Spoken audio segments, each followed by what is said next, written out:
UFC 288 is this weekend, and our main event is for the Bantamweight Championship. We have Aljamain Sterling versus Henry Cejudo. This matchup is going to be super interesting. We have Henry Cejudo coming off a 3-year layoff versus the Bantamweight champion Aljamain Sterling, who is now working on his third title defense. Again, this is going to be super interesting. We have Henry Cejudo returning back after becoming the Bantamweight champion and the flyweight champion at both times, especially double champ status, and then ended up surprisingly retiring after the Dominic Cruz fight with what seemed to be like a really weird contract situation. Like, I guess he wanted some more money, and I guess he just went about it the wrong way. He took away all his leverage that he did have with the UFC to get more money. So it was one of the weirder retirements we've seen. I'm pretty sure it was because he wanted more money. I guess it's not 100% out there. At least I don't think it's 100% out there, but I'm pretty sure that was the reason. I could be wrong though, but thank God there's a Francis Ngannou, so Cejudo doesn't look like a complete fool. But this matchup is going to be interesting anyways. Aljamain Sterling, a pretty dominant and really good wrestler and grappler. Same thing with Henry Cejudo. Obviously, the stand-up is going to be a little bit different here for this matchup, but again, super interesting matchup. Let's get right into the tail of the tape for this in-depth prediction and breakdown for Henry Cejudo versus Aljamain Sterling. Aljamain Sterling 22-3, Henry Cejudo 16-2. Aljamain Sterling will be 33 years of age, Henry Cejudo 36 years of age, so Henry Cejudo will be 3 years older. Aljamain Sterling will be at 5 feet 7 inches. Cejudo will be at 5 feet 4 inches. So Sterling will have a 3-inch height advantage in this matchup. I guess if you do want to call it an advantage with wrestlers and grapplers, it could be a little bit different there. Obviously, this is at the 135-pound weight division.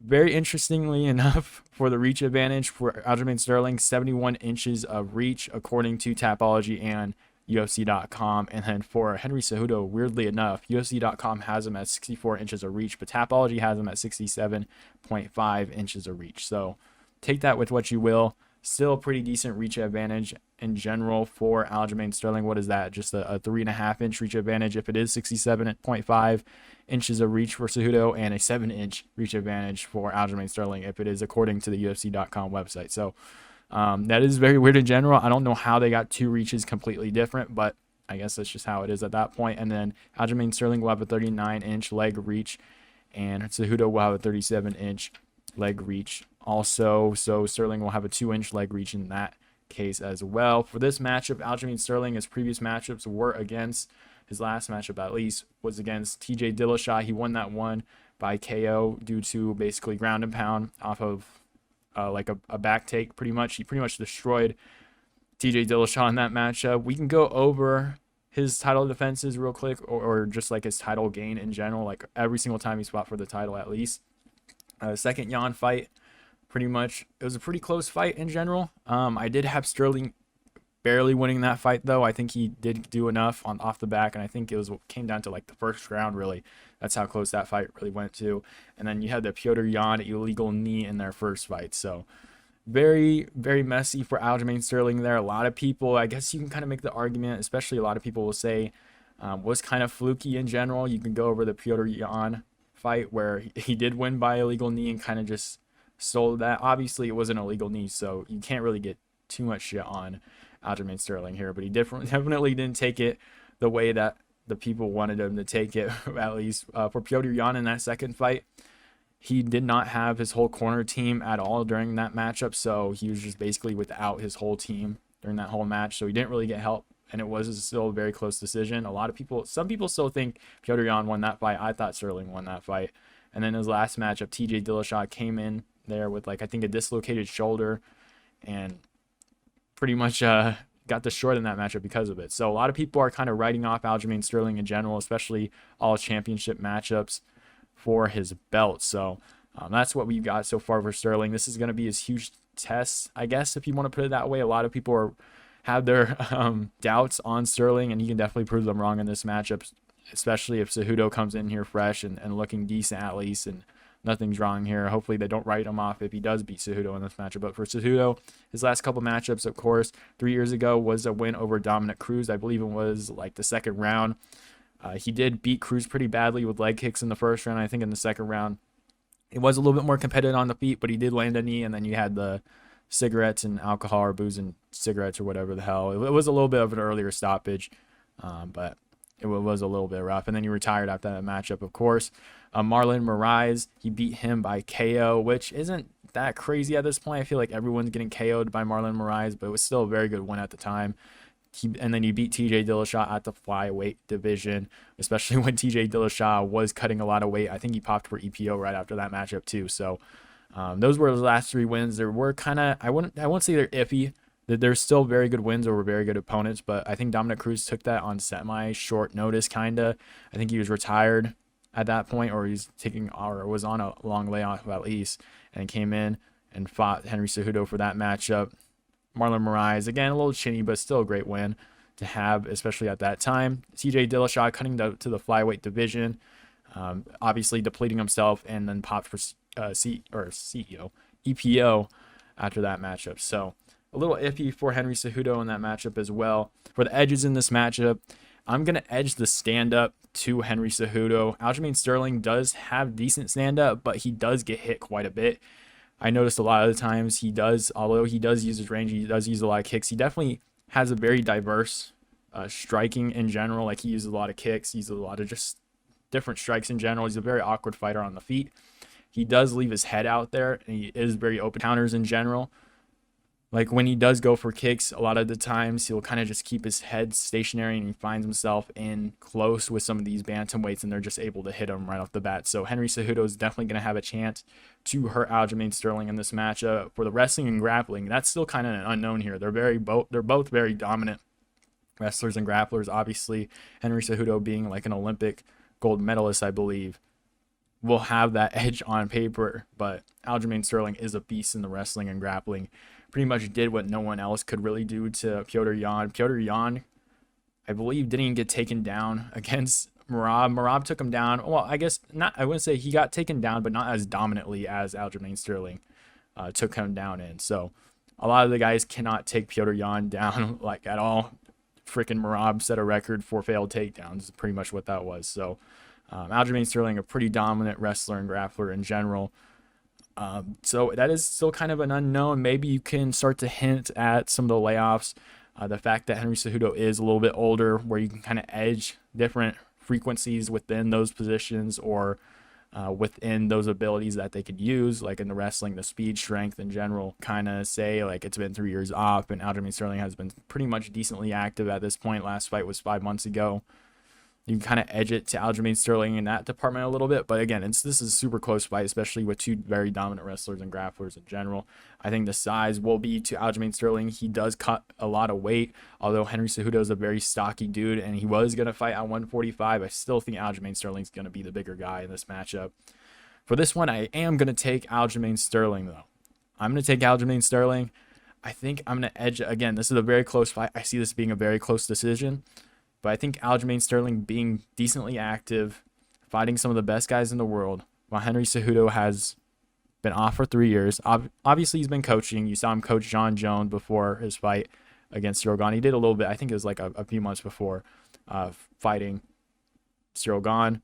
He coached Yuri Prochazka before, Glover Teixeira, and then I believe he coached Weili Zhang. And I think a little bit of Korean Zombie a little bit, I think, if I'm remembering correctly. But I'm going to edge this one to Aljamain Sterling.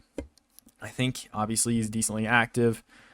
So Henry Cejudo being 3 years off, 36 years of age, pretty much retired in his prime. This is not going to be a in-prime Henry Cejudo, or at least I'm envisioning at least. A lot of these guys, especially in the bantamweight division, if you're coming back at 36 years of age, 3 years off, again, I'm going to edge it to Aljamain Sterling in general. I think he's just going to be faster. I think he's going to be stronger. I think he's, again, recently active, in Cejudo being 36 years old. So how I see this fight going. In the first round, I can see Aljamain Sterling getting caught really badly and really badly hurt in general. I think he's just going to be there on the feet. I think he's going to eventually go for takedowns, but I think in due time, I think he does get caught. I want to say with the knee, or he gets caught with the right hand. Let me just break it down a little bit more here. For the first round, I think they stay a little bit more on the feet. I think 2 minutes in, I think they're going to be trading a little bit more. Henry Cejudo is going to be leg kicking towards the beginning of that fight.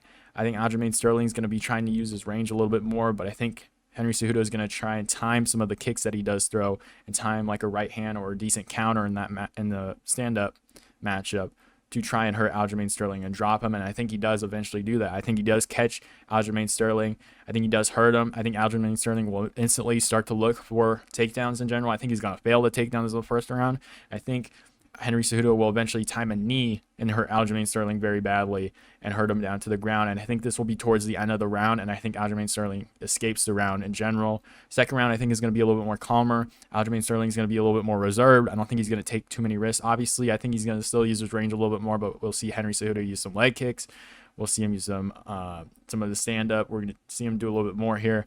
I think Aljamain Sterling is going to try and attempt a couple takedowns. And I think towards the end of the round, I think he does get a decent position. I think he goes for a takedown, doesn't get it, but I think goes towards the fence and like holds like a decent back position. But I have Henry Cejudo winning the first 2 rounds in this matchup. I think in the third round, Aljamain Sterling eventually is able to get a takedown or at least find a really good position off the back of Henry Cejudo. I think he's going to be able to time a takedown very well. Off of a very tired Henry Cejudo, again, coming off of 3 years. We don't know what his conditioning is going to look like. He does look a little bit bigger. He is a stockier dude in general, so maybe I could just be wrong in that area in general. But I think he's going to be a little bit tired trying to finish Aljamain Sterling with that big adrenaline dump after that first round. Second round, I think he's going to be a little bit tired. Obviously, he's not going to be super tired. This is a championship fight. He's prepared for 5 rounds, but I don't think he's going to be too tired in the second round. But I think eventually Aljamain Sterling is going to make him work in the third round. I think towards the fourth and fifth round, we'll see that the takedowns of Aljamain Sterling, the speed, the strength of him, the size start to come into play for that matchup. Obviously, when you have a smaller guy, it's going to be a little bit harder to get takedowns on in general because it is a little bit of a smaller radius to try and get the takedowns in general. But I think Aljamain Sterling, being the bigger dude, is going to be able to get him down. For the third round, I think Aljamain Sterling is going to be able to get some really good positions. If he doesn't get him to the ground, I think he's going to still be able to get the back at some point, if not like against the fence, and just be really annoying. And I think he barely edges that third round. I don't know if he gets a takedown, but I think he does win some very interesting positions. I think he keeps it close, whether it's in the clinch or they have certain scrambling moments in general. If I'm Henry Cejudo in this matchup, I don't know if you go for takedowns in this one. I'm just going to be completely honest. I think Aljamain Sterling, again, being the bigger, stronger guy, I think I wouldn't trust Henry Cejudo going for takedowns. I think Aljamain Sterling's going to be faster as well, and I think he's going to be able to get Henry Cejudo in some very bad positions and some scrambles and transitions, especially a 36-year-old Henry Cejudo coming off a 3-year layoff. I'm mentioning these things a lot because these are the reasons why I'm choosing Aljamain Sterling. It does seem kind of crappy in general, but I mean, let's be real. This is all we kind of know. They're two very dominant wrestlers and grapplers. This is all we kind of have to go off at this point. So I think Aljamain Sterling is going to be able to find some really good positions on the third round. Fourth round, I think he gets a takedown. I think he eventually finds the back. Really, all Aljamain Sterling needs to do is find the back in here and just backpack and just land some good shots and win the rounds that way. And I think the same thing happens for the fourth and fifth round. I think he eventually gets a takedown off of a tired Henry Cejudo and is able to get the back and then eventually just ground and pound. I think this is going to be a split decision. I'm going to go Aljamain Sterling. I think he gets 48-47, 48-47, and a 48-47 for Henry Cejudo. So 148-47 for Cejudo. I just think the third round is going to be super close. But I think Aljamain Sterling holding a decent position against the fence or whatever position in general. I just trust him to find that position in general in the third round and win it that way. So I'm going Aljamain Sterling in this matchup by a split decision.